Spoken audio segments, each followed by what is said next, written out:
Upon its 1973 release, The Way We Were became more than just a film. It sparked a cultural revolution. There was talk that the intense on-screen connection between Robert Redford and Barbra Streisand had seriously crossed over into their personal lives due to the fact that their chemistry was so palpable. Those in the know in Hollywood spoke of a love affair and passion that was so intense that it may have ruined careers. The legendary actor Redford and the legendary singer-turned-actress Barbra Streisand became engaged in a tragic love story that their fans thought would never end. It seemed like a lost chapter in Hollywood's most eerie love tale came to a close when news broke of Redford's tragic death at the age of 89. Entire generations were shocked because they had grown up believing in that ageless chemistry. Rumored to have known Redford's secret, Streisand remained silent, leading to speculation about her broken heart, her shame, and potentially harmful whispered truths. For days, her supporters were filled with anguish, anxiety, and desperation while she remained silent. The long-awaited hush has been broken, and Streisand's words have emerged, unfiltered, breathtaking, and brimming with surprises. Many people are disappointed since this is not the finale they were hoping for, and her words have startled the entire world. Robert Redford went from being a star in Hollywood to being a member of the royal family, all while being from a little village. Before he ever spoke a word, he had complete control over a screen. With roles such as The Sting, Butch Cassidy and the Sundance Kid, and The Way We Were, in which he delivered a devastating performance alongside Barbra Streisand, Redford established himself as one of the greats of cinema. However, Charles Robert Redford Jr. existed prior to his popularity, accolades, and the iconic golden locks that came to represent an entire generation. Was born in Santa Monica, California, on August 18, 1936. His ancestors emigrated to New York from places including Ireland, Scotland, and England in the 1700s. He was born to Martha and Charles Redford, Sr. The resiliency they carried with them would be evident in Redford. However, he was most characterized by his mother, Martha. She was nurturing and supportive, and she never stopped praising his creative abilities. She was 40 years old when she died unexpectedly in 1955, and he was nearly crushed by the loss. Her loss altered his perspective on love, family, and purpose, and he never got over it. During his summers spent with his grandpa in Texas, Redford developed a bond with the land that would later influence his advocacy. The problem was that he struggled academically.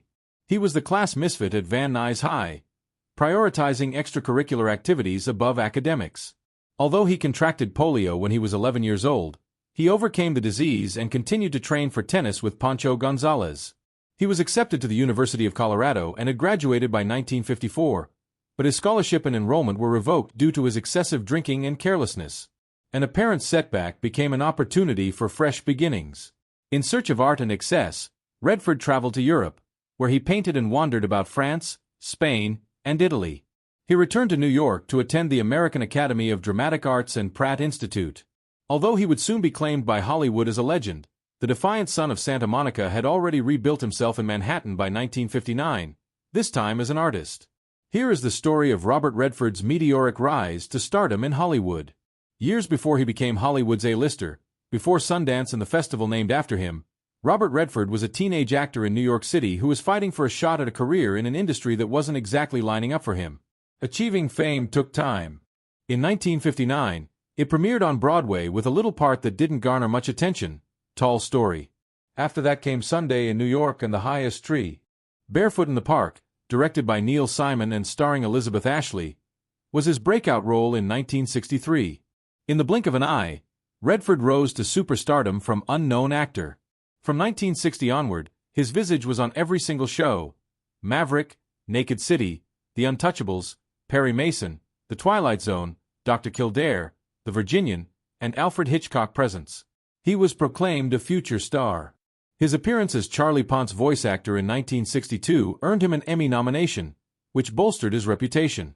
War Hunt, his second film appearance that year, and Situation Hopeless, but Not Serious, a black comedy co-starring Alec Guinness, were also released that year. Inside Daisy Clover, in which he co-starred with Natalie Wood as a damaged star, earned him a Golden Globe in 1965. They collaborated so well that Charles Bronson and they re-teamed a year later in This Property Is Condemned. The ascent of Redford became apparent by the mid-1960s. In Arthur Penn's The Chase, which also starred Marlon Brando and Jane Fonda, he was an extra. It was a collision of generations, And the chemistry between Redford and Fonda continued over into his breakout success, Barefoot in the Park. Their on-screen chemistry would endure for decades, resurfacing in films like The Electric Horseman and streaming services like Our Souls at Night. Redford declined numerous offers because he refused to be pigeonholed as just another attractive Hollywood star. The 1969 film Butch Cassidy and the Sundance Kid, which starred Paul Newman, was a successful gamble on his part. Redford became a bankable legend thanks to his sardonic portrayal of the Sundance Kid. The fact that Downhill Racer and Tell Them Willie Boy Are Here were nominated for and won BAFTAs validates this. After that, he had an unbeatable run. Robert Redford and Barbra Streisand's performance in 1973's The Way We Were was highly acclaimed for their superb chemistry. Controversy has persisted ever since fans began to believe it was genuine. His only Academy Award nomination came that year from the cultural phenomenon The Sting, in which he reunited with Newman. The film was a financial and critical smash. His winning streak continued in 1974 with The Great Gatsby, and he entered a league not seen since Bing Crosby thanks to re-releases of Butch Cassidy. After 3 consecutive years, he was crowned Hollywood's top star by 1976. Hollywood has been seized by Robert Redford. Although he enjoyed great success at the movie office, his notoriety came with a dark side. He was reluctant to star in The Way We Were. His own legend and one of Hollywood's most beloved love stories could never have come to fruition if he had his say. For this reason, Robert Redford truly disliked being a part of The Way We Were. As unbelievable as it seems now, one of Hollywood's most beloved love stories nearly never came to fruition. Robert Redford's portrayal of Hubbell Gardner and Barbra Streisand's portrayal of Katie Morosky in The Way We Were might have taken an alternative turn. Streisand discussed the difficulty of enlisting Redford's participation in the film in her autobiography, My Name is Barbara. The plot, which revolved around a politically active Jewish woman who opposes war and McCarthyism and is an affluent WASP, was something she had always believed in. When she first saw Redford in Barefoot in the Park on Broadway, she believed he was the only actor who could portray Hubbell. However, she later changed her mind. The mesmerizing complexity of his performance in this property is condemned was not apparent to her until his somber performance. Meanwhile, Redford remained unconvinced. He declined the role because he thought Hubbell was undeveloped, uninteresting, and only there to prop up Katie's story. Both he and Streisand were correct. She pleaded with Sidney Pollack, a friend of Redford's and a director, to switch up the part. To make Hubbell more formidable, Pollack enlisted the help of renowned authors David Rayfield and Alvin Sargent. Streisand went so far as to request that producer Ray Stark improve the arrangement for her by providing her with additional funds, lines, or whatever else she may desire. Streisand was devastated when Redford reiterated his refusal.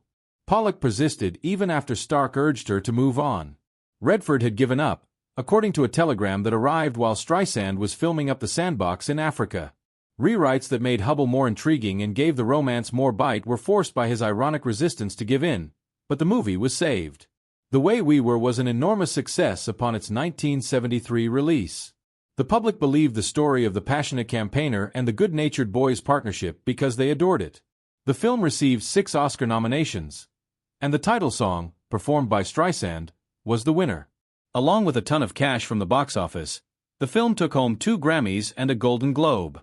The chemistry between Redford and Streisand, 2 polar opposites who seldom shared screen time, was the film's lasting impact.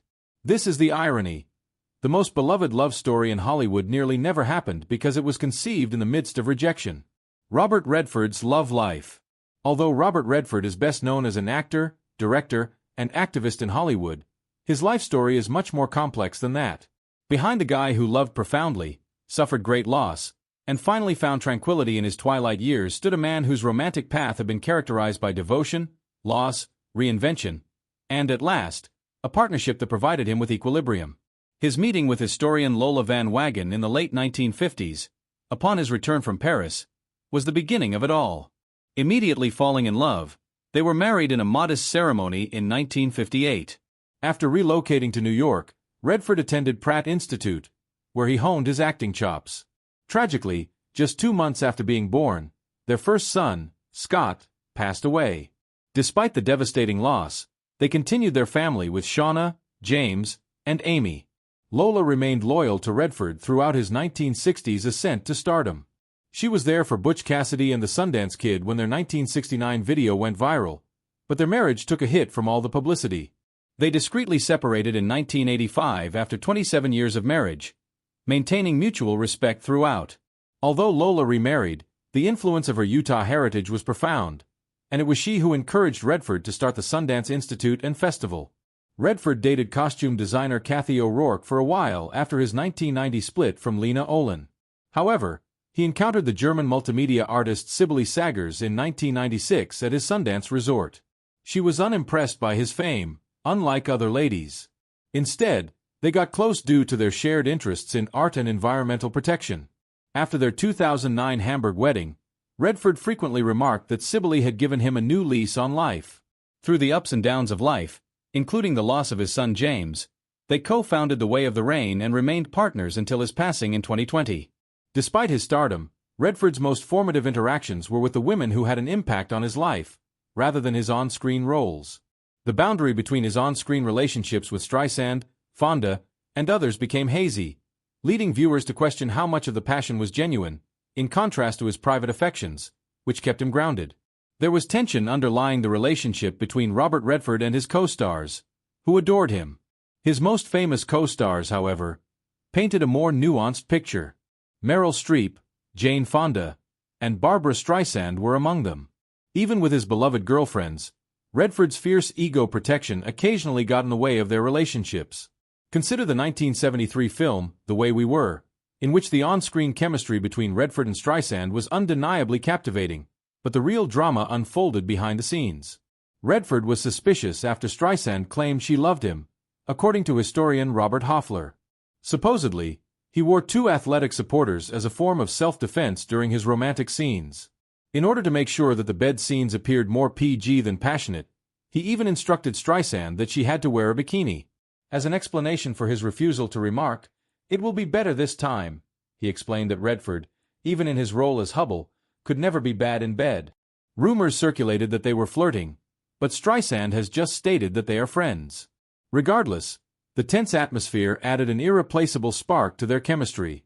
After Redford passed away, she shared a touching memorial in which she talked about how they were so different, horses versus allergies, but how that contrast made their collaboration thrilling, intense, and full of love.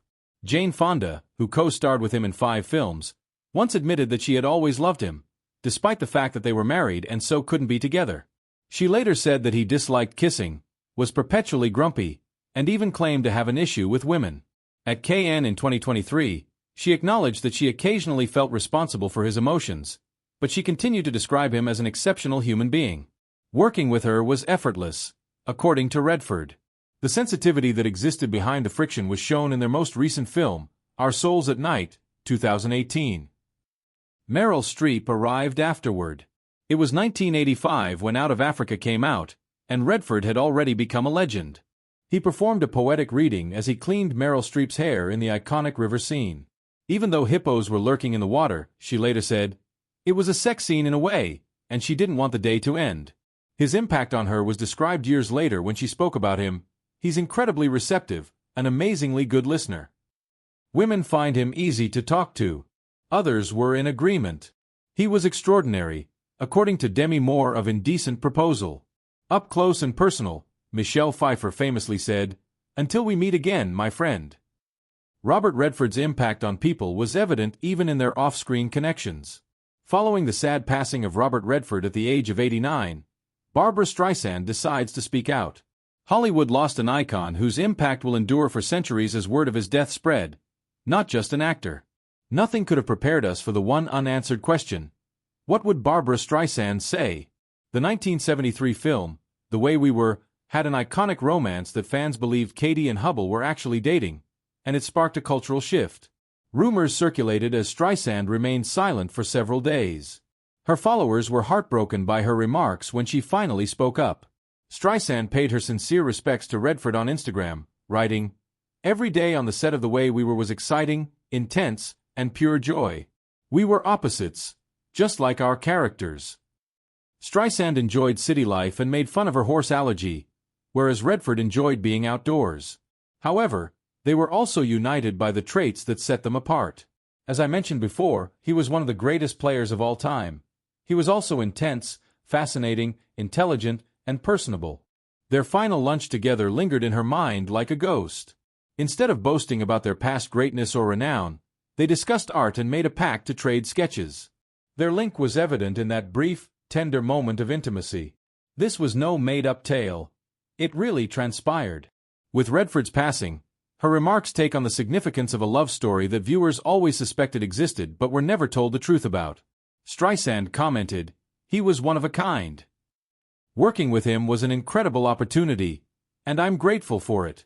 Her salute was a bittersweet way to close the concert, especially for those who had watched The Way We Were countless times over the past half-century. The fact that some bonds endure beyond the realm of fiction serves as evidence of this.